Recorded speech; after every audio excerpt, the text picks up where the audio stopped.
Hi, it's Friendly Cowboy. Excuse me. My throat's a little hoarse because I sang karaoke last night. And plus I was screaming and yelling at some people, friends of mine, that need to be talked to. So I just wanted to put out this video. I know just recently, or a couple days ago, they released a tape of Ronald Reagan saying what they quote as a racist comment toward African countries. Now, I did some quick research, and I'm pretty sure if the USA Today or the Post or whoever put it, I think it was USA Today, put it out. I think if they were to do a little quick research, they could have made some different assumptions about the words that he chose to use. Okay, now I'm from the South. We don't use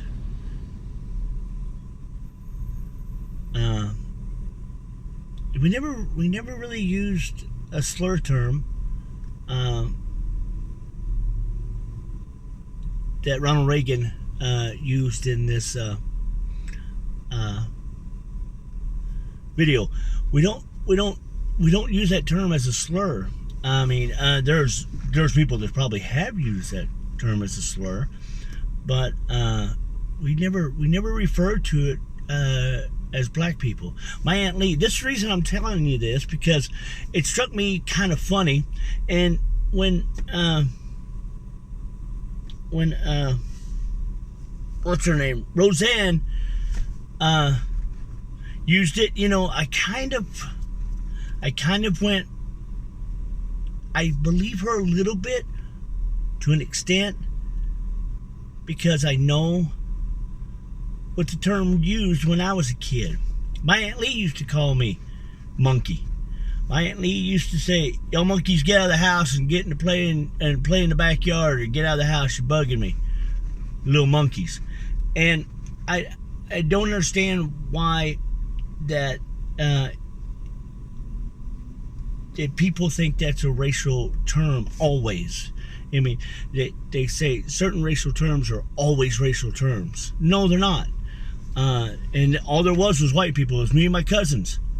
Or me and her sons, and John and Don. We were called monkeys all the time. A lot of older people used to say that, "Hey, you monkeys, get out of my yard." They didn't refer to it as a slur term. They referred to it as "you troublesome" or "getting into trouble. Kids, get out of my yard." They didn't call us kids. They didn't call us white people. They called us monkeys. They called everybody monkeys. Everybody was a monkey. "Get your little monkeys out of my house," or "Get your little." They used to say it all the time. I don't know why that we automatically jump to conclusions of this. Now, he also stated in there that they still don't feel comfortable wearing shoes. Well, if you do a little research, there was an Olympic athlete that were given a pair of shoes. I think it was, I can't remember. I think he had a secret deal with Puma, but that's where the story goes. But I heard it was Nike or something like that. Somebody mentioned it on the radio. I think Holmberg in the morning mentioned on the radio that there was a runner that run without tennis shoes, or run without shoes in the Olympics. He won 2 back-to-back Olympics for long distance running. It's a guy from Ethiopia. Can't think of his name, but I should have wrote it down and wrote everything else down. I didn't write it down. You can look it up yourself. He won 2 gold medals from Olympic races, and he won both of them without running shoes, because he says the shoes that they gave him at the time were uncomfortable. That didn't mean he didn't wear shoes all the time. That means at the time they were uncomfortable. Well, you got to think of Ronald Reagan back in those days, back in the 70s, early 80s, that country was still growing, still developing. You know, and recently England finally got out of most of that country. Apartheid was just, I think, about over. I'm not sure. I want to say it was in the 70s and 80s was finally over, but it could have been earlier than that. So there was a dominating force down there that wasn't altogether as Africans were leading themselves.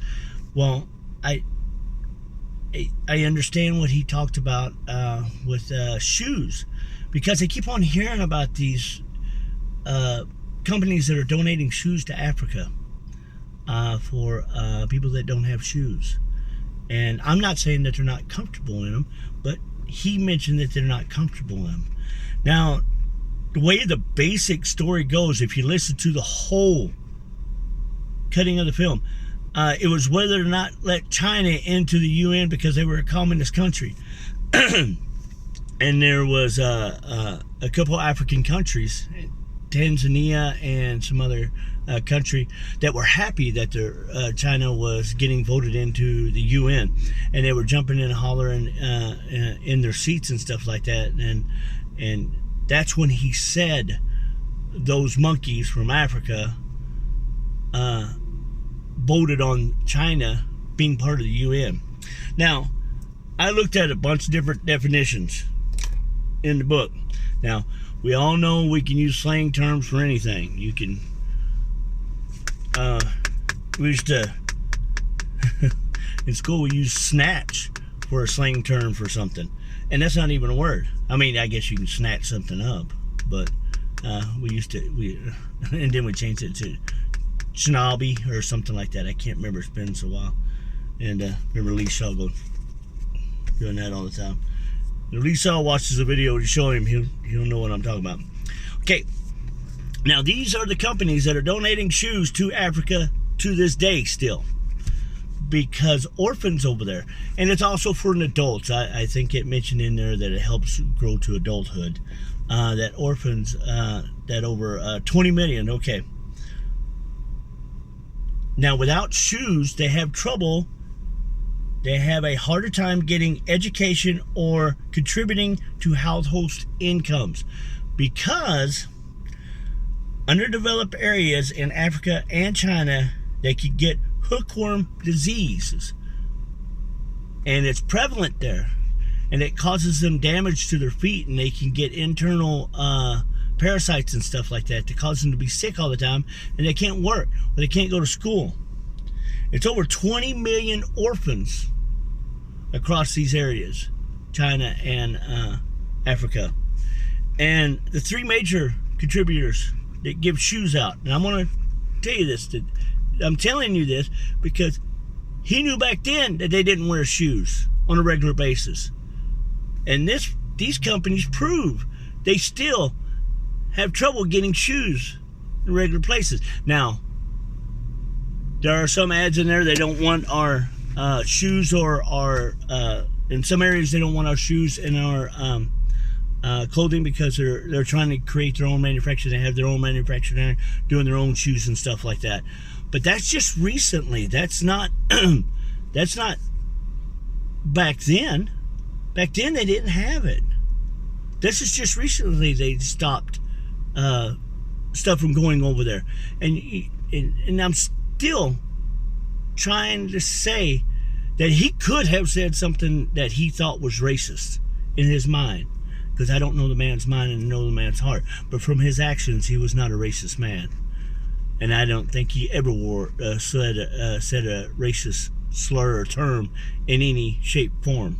Okay, now these countries, or these places are still giving the shoe. It's called The Shoe That Grows. The Shoe That Grows is a company that donates shoes to Africa and China. The Shoe Project is another company that donates shoes to Africa and China. Souls for Souls is another company that donates shoes to Africa and China.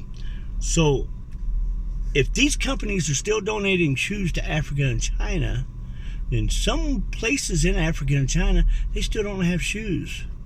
They're not accustomed to wearing shoes. And they were calling it a sub-Saharan, where temperatures get above 100 degrees on a regular basis. You come to Arizona, it's the same place. that they need to get these shoes to help these kids from getting their feet blisters and stuff like that, and grown people. All right. Now, I'm not saying that the overdeveloped areas in Africa want these shoes. I'm saying the least developed areas in Africa want these shoes. Okay, or at least these people are giving them to them, and if they didn't want them, they probably wouldn't be giving them to them. Now I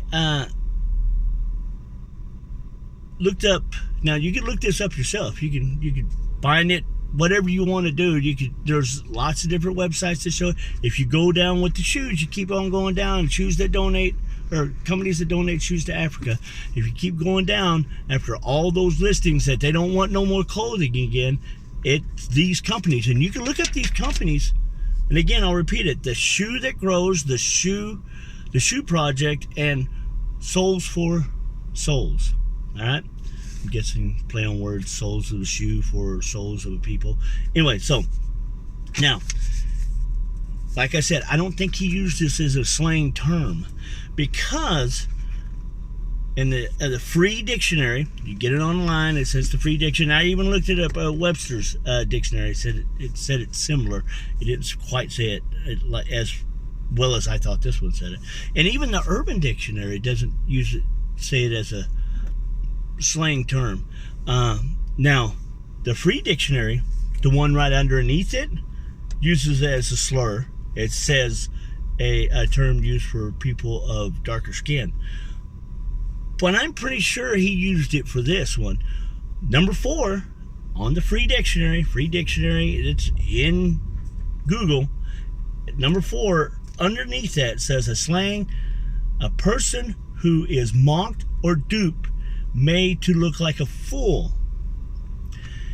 Considering he was talking about China accepted into the UN, he's probably thinking that China duped these countries by paying them probably some money, a little money under the table, to help vote them into the UN. Now, I'm not saying that that's what he actually meant. I'm saying there is a definition for somebody called the monkey, that is a slang term for a person who is mocked or duped, made to look like a fool. Mocked means that the president was mocking him, going, ha ha ha, you're stupid because you did that. Dupe means they were tricked into, because I'm doing definition for dupe, I can't, tricked into doing something that they didn't want to do. Like our girlfriends, trick them into dating us. I don't have a girlfriend right now, but there's been times. And made to look like a fool, because the Chinese made them look like a fool for voting them in. Because we all know Chinese were communists. At the time, Russia wasn't voted in either. So, that's my opinion of the thing. I don't think Ronald Reagan was a racist, man. I don't think he said a racist comment. I think he meant it like that, because this was during the 70s and 80s. The man grew up during World War II, so he used terminology like that. And like I said, I'm from the South. We use monkey as a term in the Dermot. Get your monkeys out of here. And well, not necessarily, but you're acting like monkeys, climbing all over stuff. But that's only because everybody uses it. It didn't have no color barrier. I don't know why you would think that our president of the United States would want to say something that racist, that you think is that racist. I can't even say it because the damn tooth's gone. I sound like I'm lisping all the time now. It pisses me off. But well, by the way, don't get into fights. That happens. And I just don't understand why you would think, why would you go that far to think that our president would say something like that? Now, granted, you think this president says stuff like that, but I'm not sure. I'm not sure it does. Oh, by the way, I'm in the parking lot of QT, so you can see people walking behind me and stuff like that going to QT. I'm out driving, but I will talk to you later.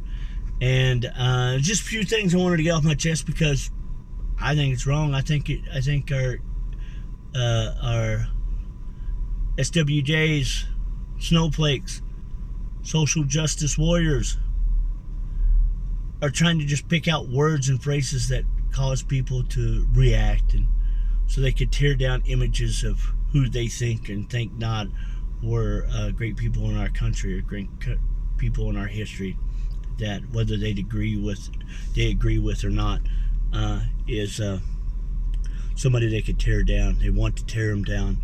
They want to destroy a lot of things that are American premises built on American thoughts. They want to make sure that every person that they or everything that somebody says, that they can find any type of racial discrimination in it whatsoever, so they can try to slowly destroy what our country stands for. And the main thing is the rule of law. Innocent until proven guilty. Well, it's Friendly Cowboy. Love you guys. Now remember to love your neighbor. If you can't love your neighbor, love yourself for loving your neighbor. Or try to love yourself for loving your neighbor. Anyways, Friendly Cowboy, that's what I got. That's my little speech today, and hopefully this will get out to a few people. I don't know. I'll put it on my Facebook, my page, and my YouTube channel, The True Cowboy Way. I think you can find it. I don't remember what it's front page. Front page looks like me. It's a cowboy hat. It's me in a cowboy hat. Tilt my head and it's got a cowboy hat on. I got a little scruff going on at that time, probably like 2 or 3 weeks worth of growth. So, Friendly Cowboy, love you guys. Talk to you later.